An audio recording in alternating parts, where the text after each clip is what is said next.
Bonsoir Jamel. Bonsoir. Merci beaucoup d'être là. C'est la moindre des politesses. La moindre des politesses. Vous avez fait le tour des télés pendant la semaine. Bah, tout en une fois, comme ça vous êtes débarrassé. Comme ça, voilà. Vous venez vendre quoi? Bah, c'est direct, hein. Ouais, bah, je viens vendre des carottes, c'est bien connu. Bah, c'est bien connu. Une cassette vidéo, un DVD de Ouais. votre spectacle. Donc c'est pour ça que vous faites la tournée de tous mes petits camarades. C'est ça. Est-ce que vous avez lu Libération cette semaine? Non, j'ai pas eu le temps. Alors je vais vous le lire. Le critique télé, vous savez, nous à la télé, on lit d'abord la critique télé, le reste ça ne nous intéresse pas vraiment. Très bien, je comprends. Ils vous aiment beaucoup, hein. Ouais. Mais ils disent quand même, on regarde Jamel le talentueux, donc jusqu'à là tout va bien, gravir l'échelle du succès, heureux pour lui, mais peiné aussi, car on devine trop où tout ça va le mener, le fait de faire plein de télévision comme ça, vers l'enfermement, la mort à petit feu, le broyeux système en marche, moi j'aurais dit la broyeux système en marche, mais lui il dit le, les mêmes anecdotes, les mêmes histoires, le même rôle du petit gars du 78. Alors est-ce que vous avez l'impression, comme ça, faisant le tour de nos petits camarades, de vous perdre, de perdre un peu ce que vous êtes, de vous banaliser quoi en fait? De perdre un peu ce que je suis. Ouais. Mais non, mais jamais de la vie, au contraire. C'est le seul truc dont je suis sûr. C'est-à-dire de savoir ce que vous êtes? Ouais. De toute façon, on se donnera rendez-vous dans 25 piges avec S'il est encore là. Hein. Oui, s'il est encore là. Vous serez là dans 25 ans. Ouais. Vous avez, parce qu'on parle de vous partout, vraiment partout. Vous ne vous dites pas que vous êtes peut-être une météorite? À l'inverse. Non, non, non, très franchement, ça fait longtemps que je n'ai pas fait de télé. Ouais. Je tourne en ce moment sur Astérix au Maroc avec Alain Chabat et j'avais une semaine de répit, donc on a profité pour faire toutes ces télés. Mais au-delà de la télé, le fait que ça marche tellement bien pour vous, tout le monde vous aime de partout. Est-ce que vous n'avez pas peur que tout ça n'a qu'un temps? Il paraît que vous dites que vous êtes peut-être comme une start-up, une valeur, et puis après... Non, mais ça m'a amusé parce que c'est ce qu'on a dit de Nicolas Anelka aussi. On est là, on a l'impression ça me fait plaisir, il commence bien le talentueux, il dit. Hein. Mais je sais ce que je veux faire, je sais ce que je vaux, je sais où je vais aller. Vous valez au moins 5 millions sur le film. C'est vrai ça? Ouais, mais encore une fois, ça c'est pas important parce que le talent passe par les choix qu'on fait. Et je suis entouré par les bonnes personnes aujourd'hui. J'ai pas toujours été. Et là, on va y venir. Et là aujourd'hui, je le suis. J'ai rencontré un mec comme Jean-Pierre Bacry avec qui j'ai créé un film qui, à mon avis, va déchirer sa mère. Déchirer sa mère, carrément. La mère de qui? Bien connu. J'ai créé avec Kader Raoun, qui est votre frère. Ouais, mon frère, Ouais. et qui est un mec incroyable parce que bon, il a fait Sciences Po, il est passé par la voie que j'ai quittée très rapidement. Très rapidement. Après, le BEP. Un petit peu avant. Un petit peu avant. Un petit peu après. Le BEP. J'ai fait. Quoi, ta gueule? BEP, tu rigoles. BEP force de vente, c'est ça, Jamel? Ouais, j'ai fait un BEP. Il a fait un BEP force de vente. Mais t'as fait quoi, toi? Qu'est-ce que t'as fait? Jamel, vous faites... Tu permets juste que Ah oui, j'ai non, pas allez-y. parce que Ariane. il m'a énervé. Ah, allez-y. Ariane, Ouais. Juste, ouais, je vais être là encore pour 25 piges, Monsieur Fogiel, Ariane. et dites à S'il vous Monsieur plaît. de Libération qui a écrit cette avoir ma merde fiche que c'est moi qui vais l'enterrer. il est en forme, Jamel, ce soir. Jamel, vous faites l'unanimité dans le métier. Et aussi, ce qui est beaucoup plus rare... Vous l'écoutez? Vous m'écoutez Ouais, ou non, pas? mais pardon, parce que j'ai des mecs du Val d'Oise qui sont là pour soutenir ça. me fait Et plaisir. donc, vous faites l'unanimité dans le métier, et aussi ce qui est... On se penche de plus en plus. Ouais. Et aussi ce qui est beaucoup plus rare parmi les journalistes. Alors, générosité, gentillesse, charme, culot, talent fou, humilité, et j'en passe. La preuve que Attendez, non. et franchement, Jamel, vous avez des défauts, pas possible. Mais bien sûr, Et Micheline, ben alors, j'ai des lesquels? défauts. Lesquels? J'ai des Ariane, défauts comme Ariane. tout le monde. Lesquels? Non, mais j'ai des défauts. J'ai fait exprès de me tromper sur le prénom. pardon. C'était un effet C'était de l'humour. Un effet comique. Non, mais j'ai des défauts, bien sûr, j'ai des défauts. C'est toujours très difficile de parler de soi. Non, mais vous savez, alors, si vous connaissez bien, vous savez quels sont vos défauts. Jamais on les voit dans aucun papier, qu'on lit sur vous, on ne voit pas de défauts. Peut-être le retard, un peu mal organisé, un peu en retard partout, sauf là, une demi-heure d'avance aujourd'hui. Ben oui, mais je suis souvent en avance, contrairement à ce qu'on dit. Non, Et- il paraît que Jean-Pierre Bacry, par exemple, avec qui vous écrivez, il avait les nerfs, comme vous dites, de vos retards, et à un moment donné, ça vous a calmé, c'est vrai ça? Et vos anciens Ouais, petits... effectivement la seule personne qui a réussi à me faire prendre conscience de ça, parce que c'est vrai que j'ai pas le gène du retard comme ont certaines personnes. Pour moi, c'est pas très grave d'arriver en retard à partir du moment où on y est. Ouais. Le pour tout, ça c'est qu'il y a- d'arriver. Ouais. À votre avis, sincèrement, pourquoi vous avez la cote comme Mais ça, non, mais Jamel? faut pas applaudir parce que c'est vraiment une tare. Il faut pas C'est l'encourager, il faut Non, pas non, c'est l'encourager. vraiment une tare. À votre C'est pour ça avis- qu'à l'école, je peux rester très longtemps. À votre avis, Jamel- J'arrivais souvent en retard, mais je venais quand même avant. À votre avis, pourquoi vous avez la cote comme ça, vraiment? Pourquoi vous plaisez à tout le monde, pour reprendre le titre de cette Je vous en émission? supplie, dites-moi pas que je plais à tout le monde. Il y a des gens qui m'aiment pas, qui me détestent, il y a des gens qui... Très il y a des peu, gens- très peu peu. dans la presse, regardez, en tout cas. Mais ouais. regardez ce sujet. Nous, on s'est dit, par exemple, dans les maisons de retraite, forcément, il ne plaît pas. On s'est dit, on va aller chercher quelqu'un à qui Jamel ne plaît pas. on n'a pas trouvé, même dans la maison de retraite à côté Vous de me Paris. charriez. Vous avez regardé Regardez. le sujet de Stéphane Blakowski. Marco. En emmenant la cassette de Jamel au club du 3e âge de l'île Saint-Louis à Paris, nous étions persuadés de créer un choc. Et de fait, au premier abord, l'accueil n'est pas très chaleureux. On sent que le public est un peu sur la réserve. Bref, il manque d'enthousiasme. Il faut dire qu'ici, on est très loin de l'univers de Jamel. Au mur, il n'y a pas de poster de Nicolas Anelka. Et pour ce qui est des animaux familiers, on préfère les canaris aux Rottweiler. Mais pourtant, Jamel va conquérir son nouveau public. Ma mère, je suis trop fort. Ça me porte à rire. Excusez-moi. Espèce de pute. Vous voyez, bien sûr qu'il y a des mots qui sont pas gracieux. Mais enfin, comment vous dire? C'est un petit gars qui peut arriver quand même, je pense. Et beaucoup de bonne humeur, hein. On a besoin de ça, de la bonne humeur. Oui. Vous croyez tous que j'ai sorti par là-bas, moi j'ai sorti par l'autre côté, vous avez dit... Oh, Il y a des fois qu'on ne comprend pas. Parce que je trouve que l'articulation, c'est la première chose qu'on doit articuler. Et il parle vite. Des fois, je ne suis pas sourde, mais des fois, je ne comprends pas. On l'aimait ou on ne l'aimait pas, ça c'est une autre histoire. Mais Coluche, on comprenait ce qu'il disait. Hein. Parlait moins vite. Hein. Moi, j'en ai bien Coluche. Ah, ouais. Oui, c'était bien ça. Je suis dans le show business maintenant.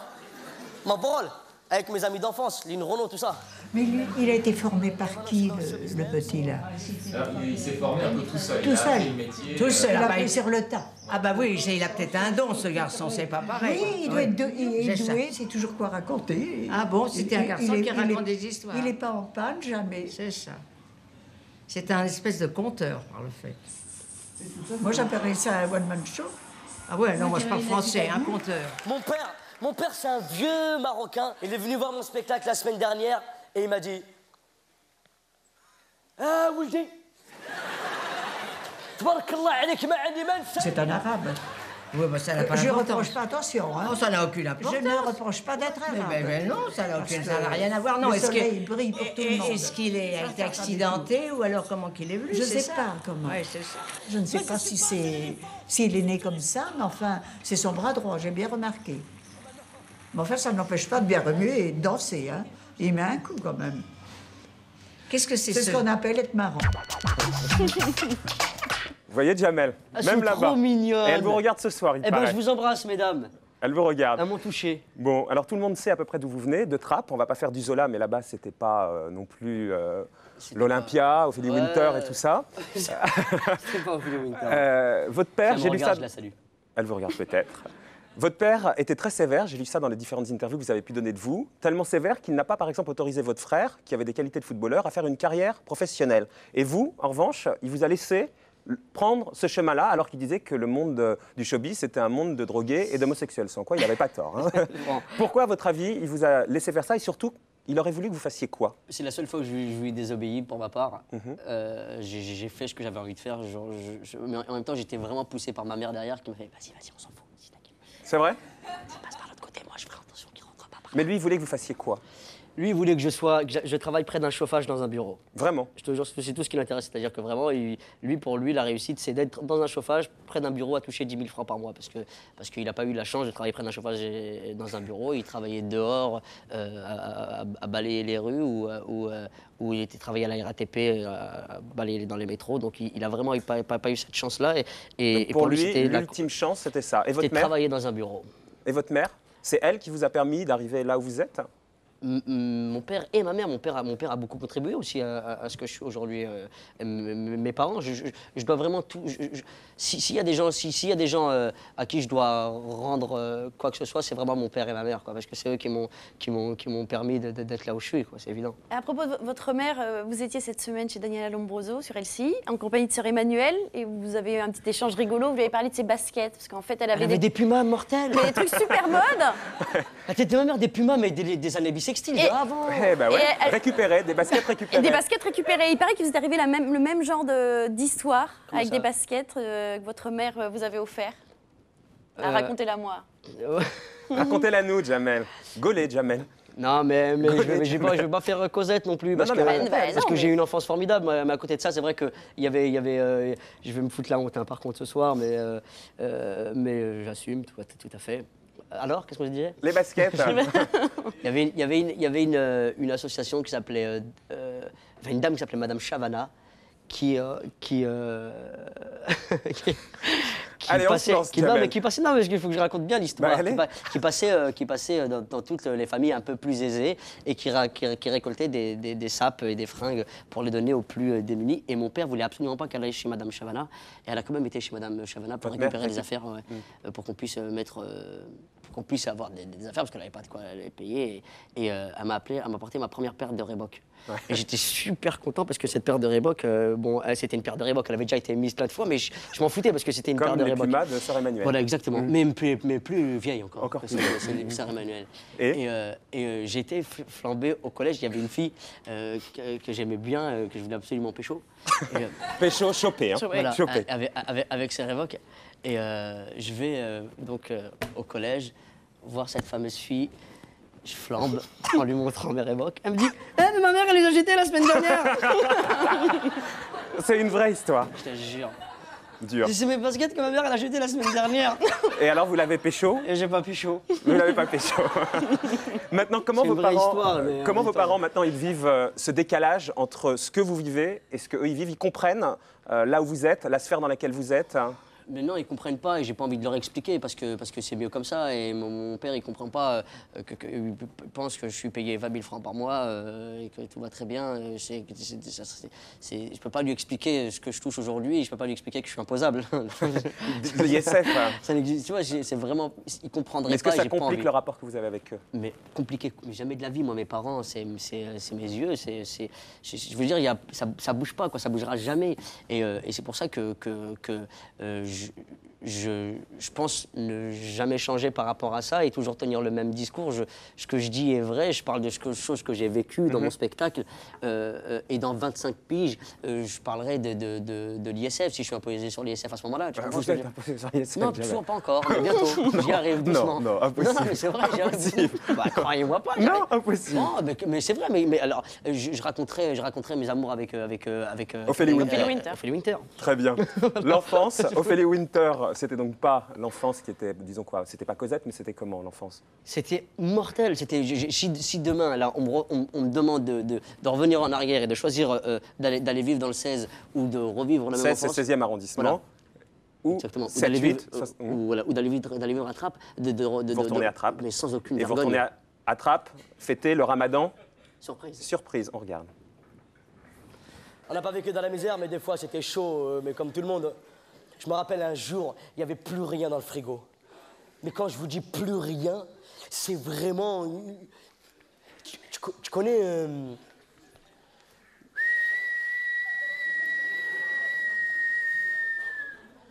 Il y a quelqu'un dans le frigo?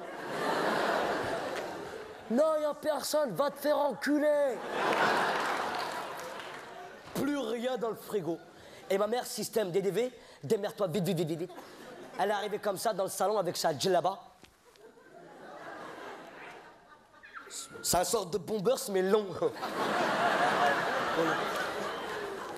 Elle est arrivée comme ça dans le salon avec sa djellaba.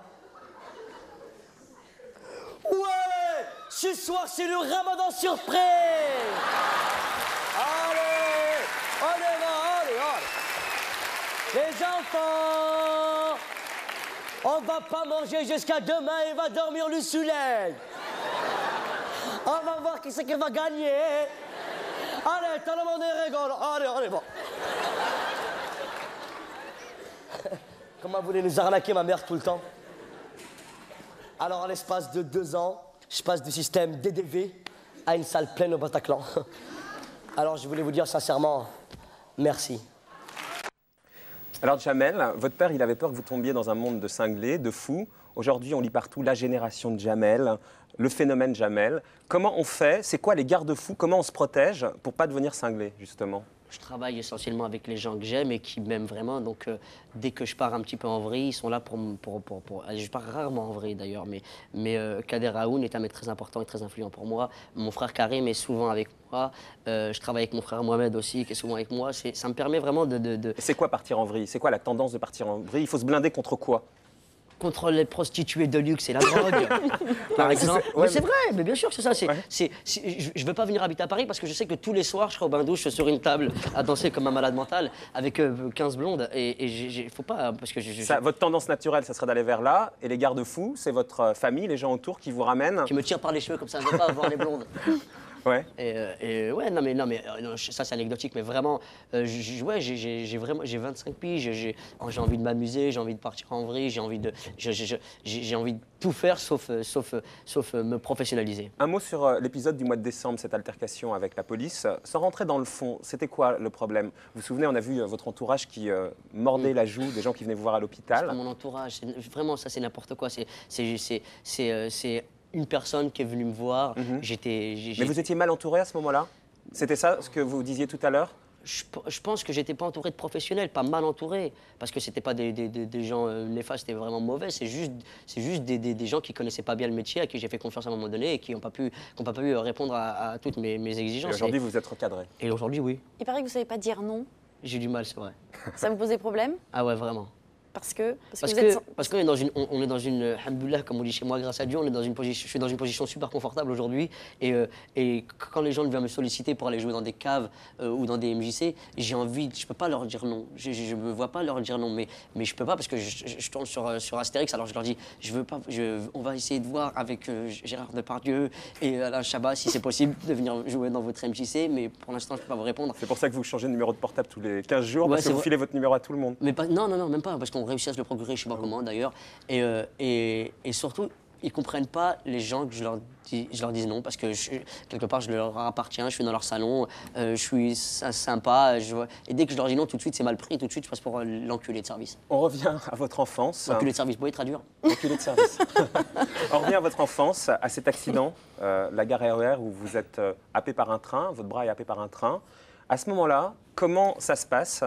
Comment vous imaginez votre avenir à ce moment-là, quand c'est la galère, vous avez 13 ans, votre copain traverse et lui meurt? On imagine comment son avenir? On ne s'imagine pas sur la scène de l'Olympia? Non, mais à 13 ans, je sais pas comment vous dire, mais j'ai juste que j'avais super envie de danser à l'époque, et puis quand ça m'est arrivé, j'ai pu danser, donc là, tout s'était effondré pour moi à ce moment-là, mais comme j'ai rencontré Papy, Alain Degois, qui m'a fait découvrir l'impro, et que j'ai vu que ça gênait personne de me voir avec une main dans la poche, et bien, ça m'a pas du tout, ça m'a justement boosté pour tout le reste, parce que mais sans faire de la psychologie de comptoir, mais ouais, justement, avoir un accident comme ça change un homme forcément. Ça change en quoi?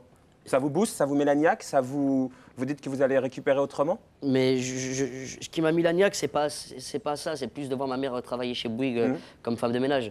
C'est plus ça qui m'a moi pris la tête. Mais oui, forcément, de pas pouvoir faire du scooter des mers et d'être mis à gauche tout le temps, ça vous met la rage un peu. Et puis forcément, ça vous donne envie de... Hein? On compense? Oui, et maintenant je fais du scooter des mers mieux que personne. Et vous plantez aussi la Ferrari de Guillaume Durand? Oui, mais ça m'a bien fait plaisir. Cette folie de la vitesse, c'est quoi? Parce que vous plantez la Ferrari de Guillaume Durand, c'est vrai, il paraît que vous êtes retourné en Jaguar, vous êtes planté en quad pendant l'été. Non mais c'est quoi, sincèrement, c'est quoi cette folie de la vitesse? Vous allez faire pleurer ma mère. Elle regarde pas sur votre Si, mère. elle regarde. C'est vrai? Ma mère, elle regarde tout ce que je fais. Ah, la mienne, c'est pareil. Maman, si tu m'écoutes, tu déchires. Mais c'est quoi cette folie de la vitesse? J'aime la Il paraît que c'est vachement dangereux de monter en voiture avec vous, mais sérieusement, vous allez finir, on dit, comme James Dean. J'espère. Non, j'espère que les gens garderont le même souvenir que James Dean de WAM. Mais pas de la même manière. Non, je ne vais pas mourir en voiture demain. Mais c'est quoi cette folie? Je sais pas, j'aime la vitesse, j'aime les blondes, qu'est-ce que vous voulez que je vous dise? J'aime le chocolat au lait et les salades vertes, c'est comme ça. En tout cas, vous avez une énergie incroyable. C'est vrai? Incroyable. Ça me fait bien plaisir. Mais quand vous pouvez me donner le nom du monsieur qui a fait l'article? Dufresne. Faut absolument que je rende visite. Monsieur Dufresne. Dufresne. Vous avez donné également une interview à Studio Magazine. Ouais. Et là, dans Studio Magazine, vous dites, mais j'ai pas tout le temps la pêche, je suis une vraie flippette en fait. Bien sûr. Il suffit de me le demander. Moi, je vous le demande, Qu'est-ce qui vous met le blues? Qu'est-ce qui vous fait déprimer, Jamel? Parce que là, on vous voit, vous êtes en pleine forme, vous faites rire tout le monde, nous les premiers, on est vraiment fans, on est clients. C'est cool. Mais les moments de doute, les moments de déprime, c'est quoi? C'est les moments de doute, c'est quand avec Jean-Pierre Bacry, on est devant une feuille et qu'on n'arrive pas, on n'arrive rien à mettre dessus. Ça, c'est des vrais moments de doute où tu te dis, bon, ok, je rentre chez toi et t'as pas été productif. Donc là, vraiment, tu flippes. Oui, mais peut-être pas de déprime. Non, de doute. De doute. Et la déprime, la déprime, moi, très franchement, je touche du bois. Là, j'ai pas ce problème-là, quoi, parce que je suis trop content de ce qui m'arrive, j'ai trop Vous avez de gens... réalisé votre rêve de gosse, quoi. Non, je rêvais pas de ça quand j'étais gosse. Je suis juste très agréablement surpris tout le temps par tout ce qui m'arrive. Je rencontre des gens incroyables tous les jours. Ma mère, quand elle m'a au téléphone, elle fait des you-you, elle me casse les oreilles, je suis obligé de le téléphone. Vous rêviez de quoi quand vous étiez gosse, alors, si vous rêviez pas de ça? Je rêvais de quoi quand j'étais gosse? Je voulais être Zinedine Zidane. Je savais pas qu'il existait, je savais pas qu'il allait exister, mais je voulais être numéro 10 de l'équipe de France. Ouais. Et là, vous êtes président d'un club de foot de Viry-Châtillon. Non, de trappe. Ah bon, en mode de trappe et vous avez battu gagné, Viry-Châtillon. voilà, vous avez gagné contre eux. Il connaît moi, le rien. foot, en j'y foot. connais rien. Comme quoi, c'est un vrai chat, il retombe toujours tout le temps sur ses pattes. Tout le temps, tout le temps. Enfoiré. Il paraît que vous les avez taxés, un canal pour Non. le club de Mais non, trappe, mais attendez, un max. je vais vous dire, non, Deniso. non. Deniso, il a été royal. Michel, si tu m'écoutes, Denise. C'est sympathique, il a été royal parce qu'il a compris qu'il y avait 800 jeunes de trappe qui mouraient pour le foot et pour qui c'était une véritable passion. Et Michael, il a été royal. Et Michael. Michel. Ah ouais, Mike, ouais, excuse-moi, attends pour moi. Parce que je comprends pas bien l'anglais. Il a juste été normal. Il a juste été normal. Il a compris qu'il y avait des gosses qui avaient besoin de ballons gonflés, de pelouse tondue. Et à Trappes, ça, on n'a pas. Alors que c'est le club de foot qui a sorti le plus de pros en Ile-de-France depuis. Anelka, il était à Trappes? Ouais, Anelka était à Trappes. Hippolyte Dambeto, il était à Trappes. Dalaba Mendy, qui joue maintenant à 3, est à Trappes. Il n'y a que des joueurs de fou qui sont sortis de ce club. Et c'est normal aujourd'hui. Et d'ailleurs, je fais appel à tous les sponsors. S'il y a des gens qui sont intéressés pour mettre un peu d'oseille dans mon club, Envoyez c'est avec les plaisir. Mais c'est pas pour nous. Je veux dire, on n'est pas là. Je veux pas devenir tapis, moi, avec mon Non, club. mais ça, vous l'avez déjà fait chez De Chavannes mardi. Hein. De quoi? Envoyer des brousoufs. Mais c'est vrai, j'en ai besoin parce que je veux les aider, ces gosses. Ma parole, ils ont, tu vois, des poussins qui arrivent devant un stade fermé parce que l'entraîneur n'a pas envie de donner d'entraînement, c'est un Le PSG, vous êtes toujours autant supporter? Ouais, j'aime bien, moi. Depuis que Nico est là-bas, et dès le Dalmat, c'est un joueur de fou, Luxin, Lescure. Pierre, les Pierre Lescure. Et il paraît que vous dites que c'est un kiff de dire tout ce qui me passe par la tête. Ouais. Allez-y, kiffez. Non mais vraiment, allez-y. Dites tout ce qui vous passe par la tête. Alors, toi, je veux te dire. T'aurais pu me le demander autrement. Défendre des couleurs de Marseille, ça vous branche pas, Jamel? Incroyable quand même. Elle vous branche Non à mais c'est l'antenne. vrai. Elle vous vrai. branche à Alors qu'il y a l'antenne. des quoi? Il y a des toilettes pour Non, ça, mais hein.